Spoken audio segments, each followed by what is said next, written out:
Hey, everybody, welcome back to the podcast. You're listening to the longest running superhero role playing game on Earth. I'm your host, the GM, and today we're talking about Frank Miller's The Dark Knight Returns, which was a famous comic book published by DC Comics in 1986. But before we get into that, smash like, subscribe, and leave a comment. We've got an awesome community here, and it's all thanks to you guys. Thank you so much for being here. With all that said, let's dive in. The prologue to this one takes place in the summer of 1986 during a heat wave in Gotham City. Harvey Dent, criminal better known as Two-Face, will be 70 years old on his next birthday. Despite his age, his doctors perform plastic surgery on him. As one would expect, reconstructive surgery in 1986 has come a long way since the way things were in 1942 when Harvey first became Two-Face. The same can be said of psychiatry. So after all these years, they take off the bandages and Harvey looks like a normal man of his age. He sees his face in the mirror and the doctors say that he's cured. Meanwhile, 13-year-old Carrie Kelly and her friend Michelle are walking to a video game arcade when a massive thunderstorm starts up. As they're playing games, there's a blackout. Michelle is scared, but Carrie says it's probably just the lightning and figures the lights will come back on any second now. But they don't.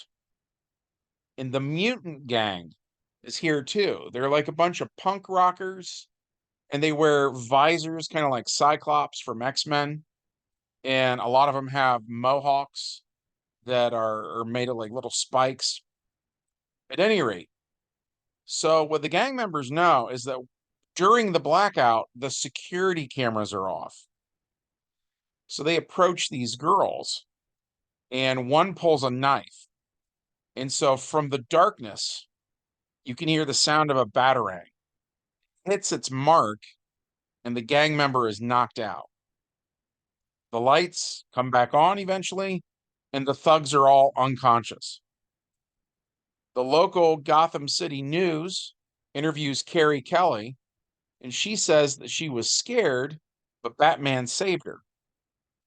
But when it airs, at the clip, and they only show the part where she says she was scared. Then the talking heads insert their own opinions, suggesting Batman is the reason why Gotham City has criminals. After that, Harvey Dent's psychologist talks about how Two-Face has completely recovered and Batman is a threat to his mental health. Meanwhile, Batman takes out some more criminals across town and finds coins with one side scratched off. So the Dark Knight knows Two-Face has not repented from his evil ways, and Commissioner Tony Gordon supports Batman. And as the media turns Gotham City against the Dark Knight, they demand Gordon be replaced with someone who opposes Batman. Tony has a drink in his office and looks at an old black and white photograph of his father, Jim Gordon, and he wonders if his dad ever had to deal with this sort of thing. Then Tony goes to the roof and activates the bat signal. Across town, Carrie Kelly sees the bat signal and smiles. In the background, her parents talk about how Batman is a fascist and represents everything they marched against when they were in college. Meanwhile, on the roof of police headquarters, Commissioner Gordon gives Batman a manila folder. Batman looks over the evidence, then summons the Batwing. He uses a grapple gun to get into the strange plane. Then he flies to the Twin Towers where Two-Face is in a helicopter. Batman stops the bad guys and disarms the bomb. And when apprehended, Two-Face admits that when he looks in the mirror, what he sees are that both sides are monstrous now. The Gotham City Police Department gets to the roof where they find Two-Face and his men tied up. While across town, Carrie Kelly suits up as Robin for the very first time. Which brings us to the main plot of this game session. Carrie Kelly jumps from rooftop to rooftop, rolling versus her acrobatic skill, narrowly making the roll. She says, "That didn't suck." And she does it again, getting better and better as she goes along. She takes a fire escape down into an alley where a man is robbing a newsstand with a knife. So she uses stealth to put a firecracker in his back pocket, then light it. It explodes and he drops the knife, yelling. And the guy at the newsstand takes the knife as the criminal limps away. Later on a subway train, a man robs a woman of what little money she has. She begs him to give her purse back, saying she has medical bills, but he doesn't care. As he runs off with her purse, Carrie throws a firecracker in his face, then returns the purse to the woman. On the local news, they show a sketch of Carrie, which makes her look like a grown woman. But clearly, eyewitnesses recognize the Robin costume. The news also covers the swearing in ceremony of new police commissioner Ellen Yindel, who immediately puts out a warrant for the arrest of Batman and Robin. Meanwhile, at the city dump, the leader of the mutant gang has challenged Batman to a fight. So Batman shows up driving the 1986 Batmobile, which is a heavier armored Batmobile than we've seen in the past. Batman loudly announces that he'll fight the mutant leader man to man if he is a man. Batman says he thinks the mutants are just little boys pretending to be real men, which infuriates the leader. So, to save face, he orders his followers to stand down, which is, of course, what the Dark Knight wanted all along. Dick Grayson is 56 now, so fighting an entire army by himself is not his idea of a good time. He gets out of the Batmobile and we roll initiative. Dick's starting to slow down a little in his old age, but he's still the fastest character here, so he goes first. He subs martial arts for how hard he can hit. He rolls a 6 and a 9, which gives him 2 column shifts. And the mutant leader takes 5 points of damage, and he only has 1 hit point left after a single punch. He attacks the Dark Knight, rolling a 9 and an 8, which is also 2 column shifts. So the aging Dick Grayson takes 3 points of damage. The mutant leader spends his remaining automatic actions running his mouth about how he will suck the marrow from Batman's bones and stuff like that. From the shadows, Carrie Kelly watches and silently roots for Batman. On the Dark Knight's turn, he subs martial arts for how hard he can hit again, and he rolls a 3 and a 1, which is actually a miss. Dick trades his remaining 2 automatic actions for 1 more dice action as his heart beats hard in his chest. Dick rolls a 4 and an 8, which hits, doing 3 points of damage, so the mutant leader is knocked out. His face is under the sewer water that drains out into the dump. Dick knows that this guy is too big to move, given Dick's fleeting strength, as well as how slippery everything is here since it's raining. So instead, Dick finds a piece of junk and puts it under the chin of the mutant leader, keeping his face above the waterline so he won't drown. One of the gang members asks why Batman spared him, and Dick yells, "Because I'm the bigger man." And it is in this moment that the mutant gang become the sons of Batman. Dick gets back in the Batmobile, but he has a heart attack. So Carrie Kelly gets in the Batmobile as Dick passes out. She hears a voice over the Batmobile's radio expressing concern. So Carrie answers it. The voice asks who this is, and Carrie says, "Robin." There's a long pause. Then the voice tells Carrie how to activate autopilot, and she does.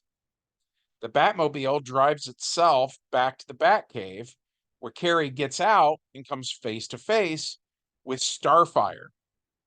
Starfire, by the way, of Teen Titans fame, is 6'4", so she towers over the new Robin. Starfire picks Dick up and gently sets him on a medical table.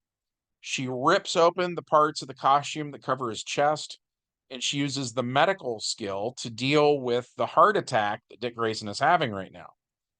Starfire rolls a 10 and a 6, and she saves Dick's life and acts like it isn't the first time either.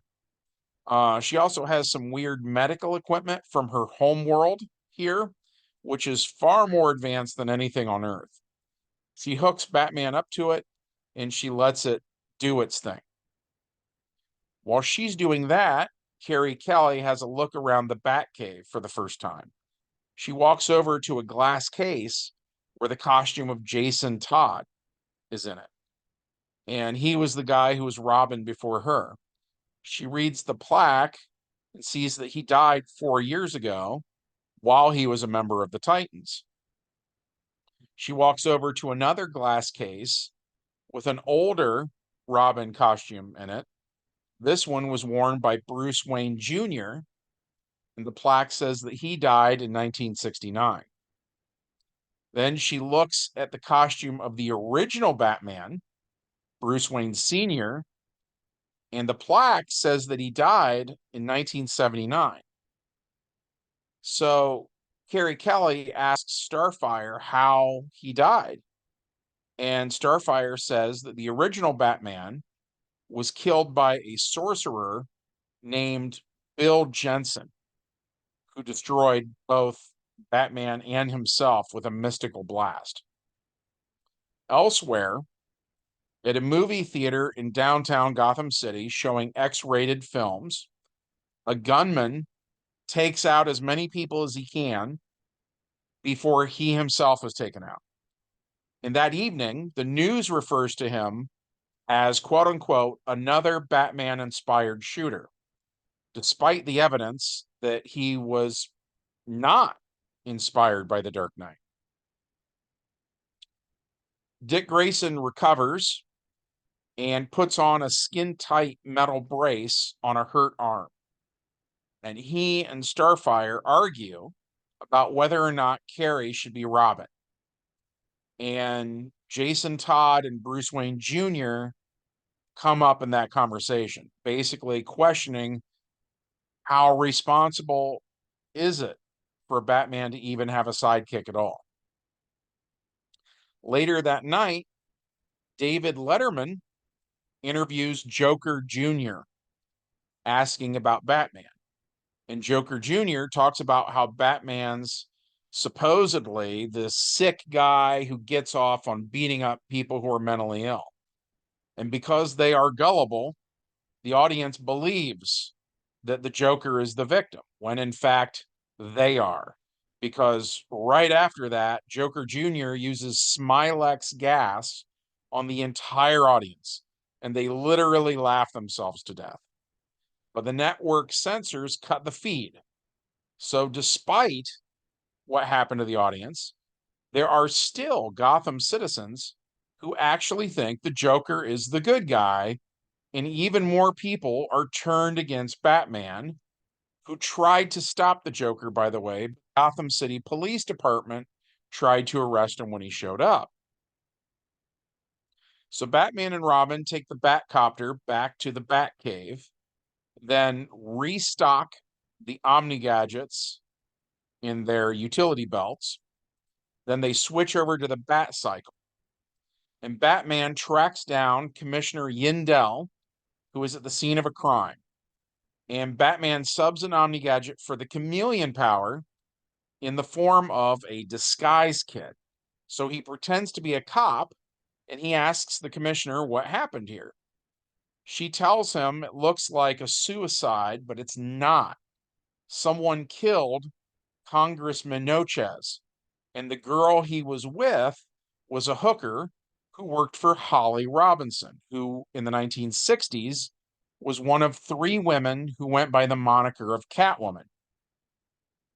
Anyway, so Batman and Robin hurry to Holly's escort agency, where Holly has been badly beaten and is tied up.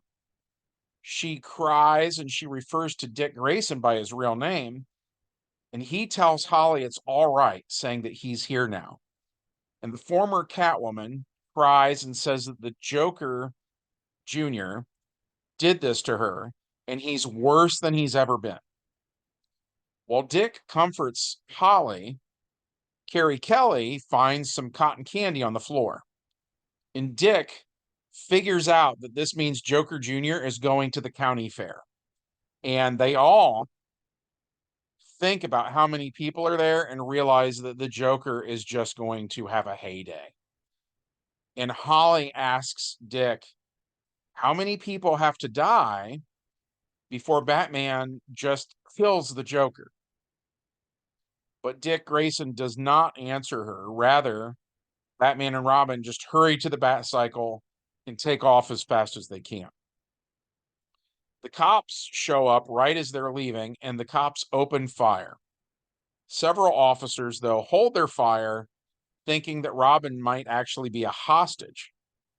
And by the time the dynamic duo get to the fairgrounds, unfortunately, the Joker's already claimed several victims. Robin chases one of the Joker's goons onto a roller coaster where he shoots at her from one car while she ducks down in the car that she's in to take cover. But when the roller coaster goes through the loops, she can't take cover anymore. Like, he'll be on bottom while she's on top, so he can look straight up and see her and shoot at her. So she pulls out a slingshot and hits him while he's in the air and she's on bottom. So the villain falls out of the car he's in and lands on the track behind her, takes damage, and is knocked out, but not dead. Meanwhile, the Joker runs into what seems to be one of those Dungeons and Dragons rides that they have at amusement parks. It's a boat ride, kind of like a Tunnel of Love, but instead of being romantic, it's all monsters. And the Joker, of course, is the worst monster of them all. Batman catches up to him, and we roll initiative again. Batman is faster, and so on his turn, he rolls an 8 and a 10. And as always, he subs martial arts for how hard he can hit. So the Joker takes 6 points of damage, and he's actually punched out in one hit. Batman ties up the Joker for the cops to find, leaving plenty of witnesses behind who can tell the cops what really happened here. So Batman and Robin head back to the Batcave. Carrie Kelly asks Dick Grayson why he doesn't just kill Joker Jr., and Dick says that Bruce Wayne would never want him to do that. Bruce was actually very hopeful. He always hoped that Two-Face would eventually reform. And he hoped that the Joker could eventually be cured of his insanity. And Dick explains that several old villains, actually, including Harley Quinn, did eventually reform. And some of them actually became heroes. And when you kill someone, you take away every chance they ever had to be a better person. Which brings us to our epilogue, which takes place in 1989, 3 years later. In the end, Carrie Kelly was more cynical than Dick Grayson.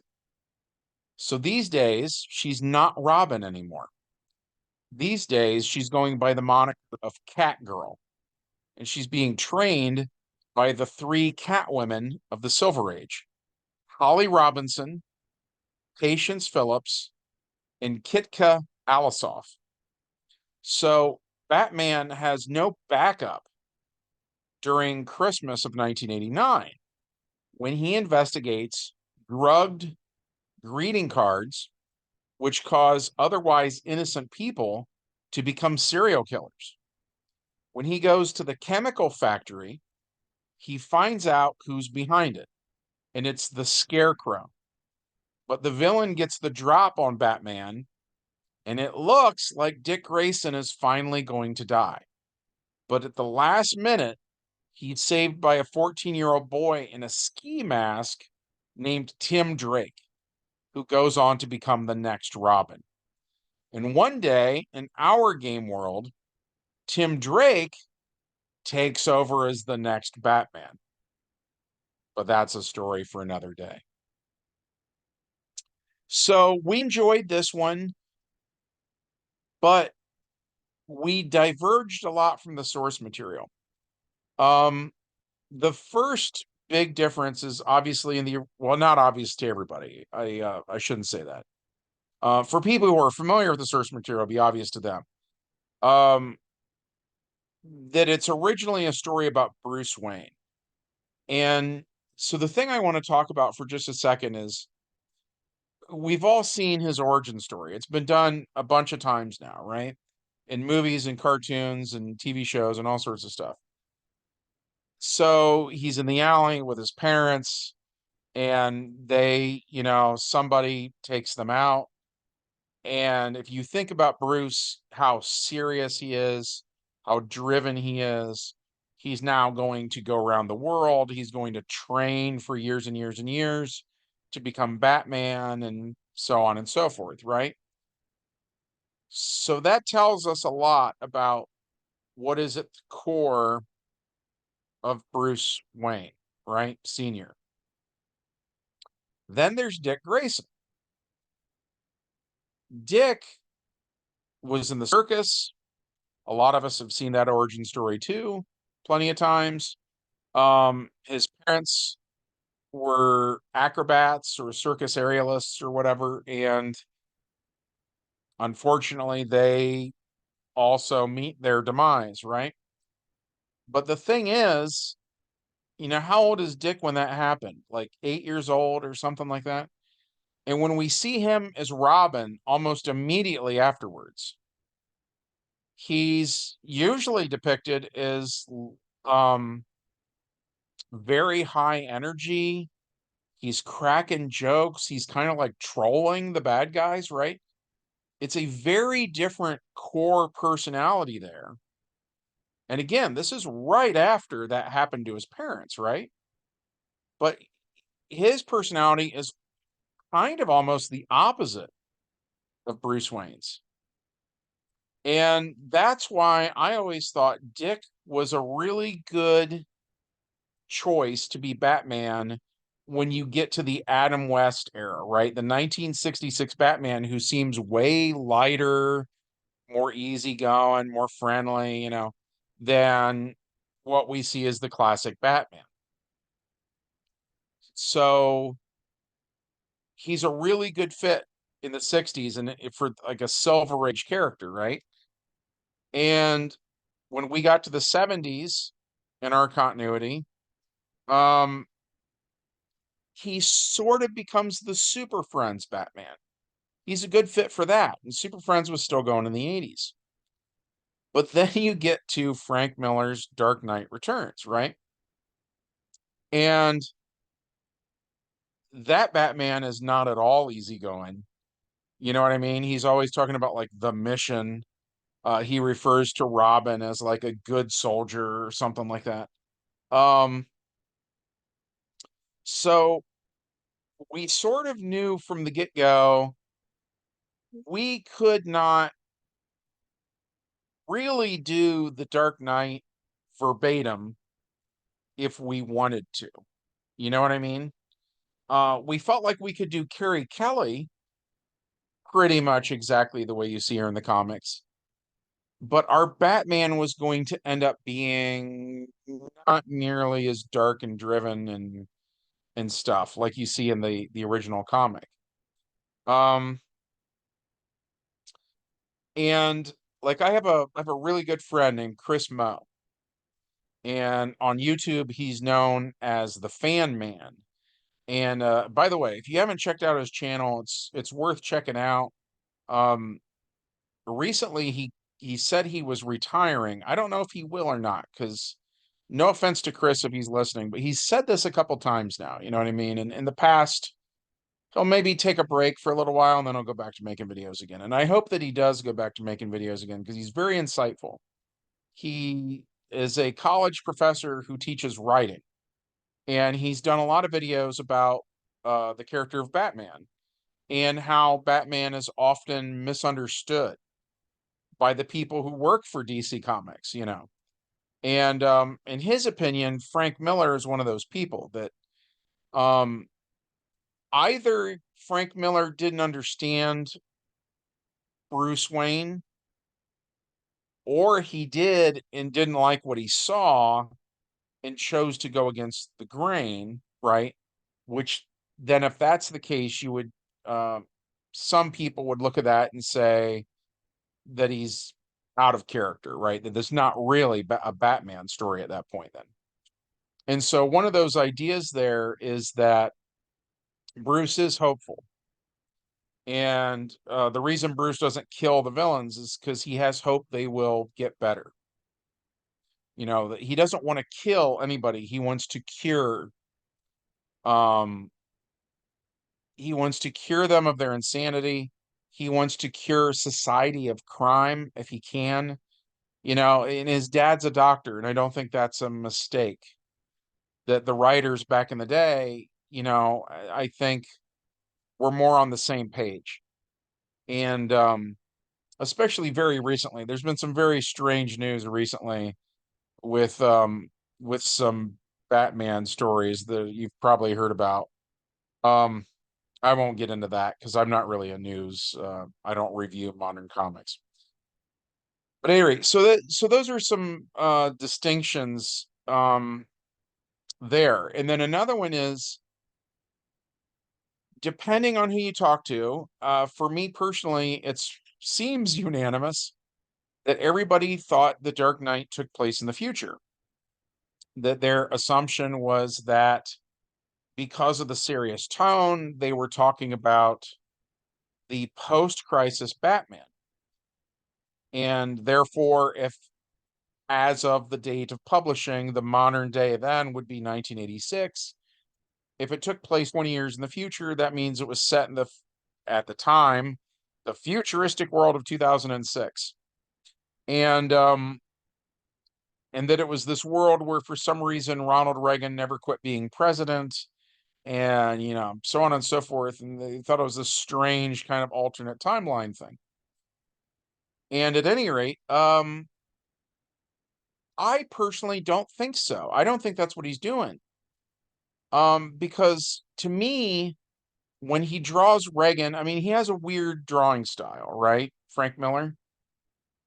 But to me, he's doing more of like a parody of what would have been the current Ronald Reagan.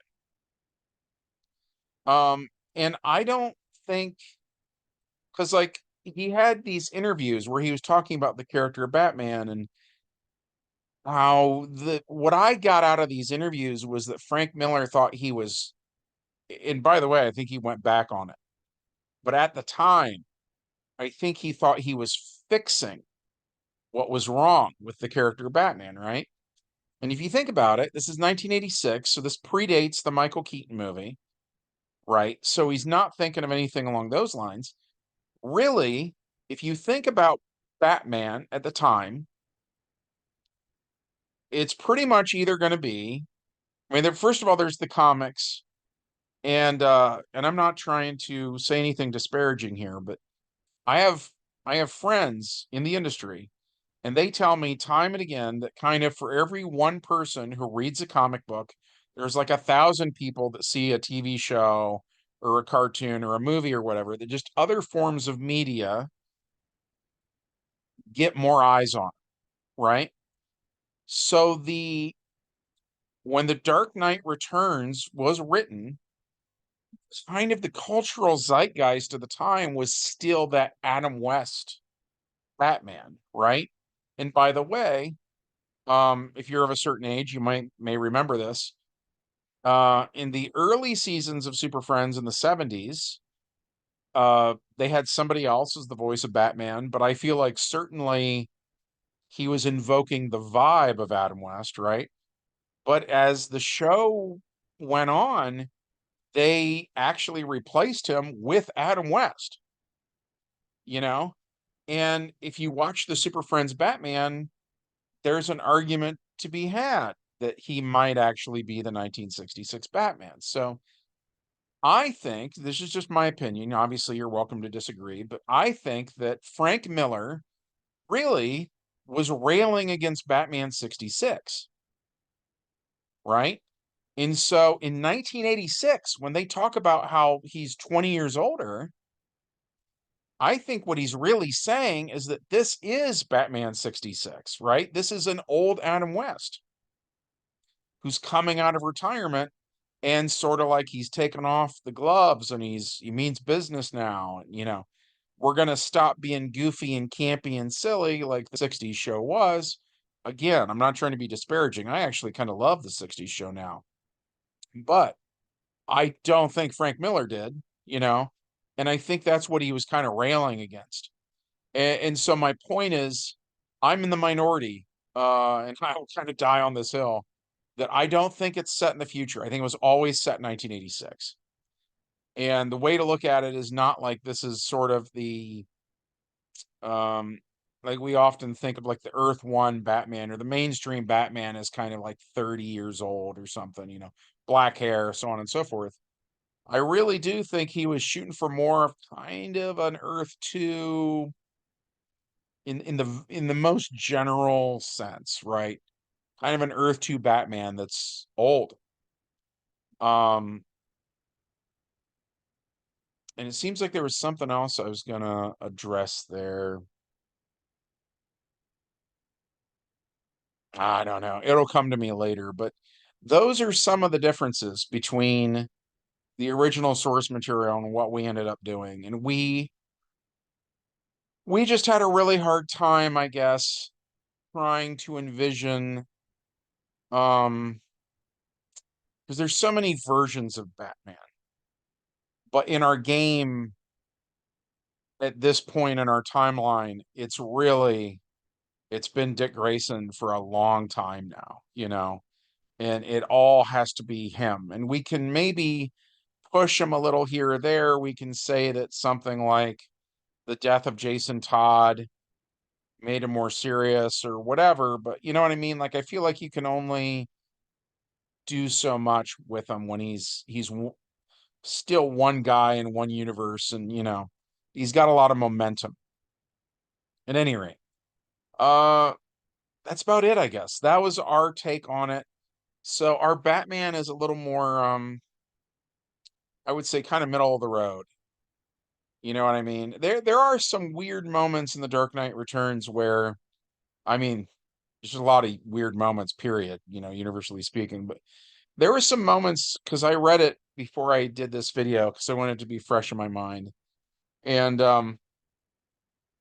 I noticed one of the things he does is he's got these razor sharp batarangs and he's throwing them, and at one point they're sticking in the flesh of these teenage boys, and I'm just like, I don't know. He could he could sub an Omni gadget for like a gas grenade or something and just knock those guys out. You know what I mean? It really was, I think, Frank Miller just pushing him in more of like a Death Wish kind of a direction and trying to be, um, more mature. Like I said before, railing against the the memory everybody had of the 66 Batman. And I think sort of ultra violence was how he was going to accomplish that. And I loved it as a kid. I don't love it as much now. I don't hate it as much as some of my friends do. I think because it's a very political comic book, um, it tends to be a little more polarizing than it was then, you know. I think most of my friends in 1986 like didn't care about politics at all. You know what I mean? And now they do, and so half of them kind of agree with Frank Miller and half of them disagree with Frank Miller's politics, and you know what I mean? So it's different now than it used to be, as far as people uh I feel like people used to more unanimously love this and now it's kind of hit and miss, At any rate, but yeah, this was our version of it. I hope that you enjoyed it. Um and it certainly is a stepping stone to um whereas I feel like we diverge at this point in our timeline in the 90s, I feel like when you bring in Tim Drake, things are starting to feel a little more familiar in a way. And so I'm looking forward to those videos. Um, but yeah, that's it for this one. Uh, if you liked this, as always, we'd love it if you hit like, subscribe, and leave us a comment. It helps us out with the YouTube algorithm, but also we just love hearing from you guys. Um, so from all of us here at the longest running superhero role-playing game on Earth, we hope you have a good one, and we'll see you in the next adventure. Bye.